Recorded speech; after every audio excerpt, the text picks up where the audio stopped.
പെരുന്നാൾ നമസ്കാരം നിർവഹിച്ചു. ഇനിയിപ്പോൾ അയാൾക്ക് ജുമാക്ക് വരണമെങ്കിൽ കുറേ ദൂരെയാണ്, അല്ലെങ്കിൽ അയാൾ ജുമാക്ക് വരാൻ എന്തെങ്കിലുമൊക്കെ അയാൾക്ക് കുറച്ചൊക്കെ പ്രയാസങ്ങളുണ്ട് എങ്കിൽ മറ്റ് ദിവസങ്ങളെ പോലെയല്ല ജുമാ.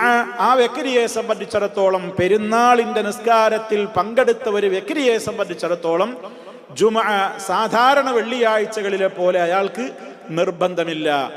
എന്നാൽ അതിന്റെ അർത്ഥം അയാൾ ഇങ്ങനെ മടിപിടിച്ച് വീട്ടിലിരിക്കണമെന്നാണോ? അല്ല.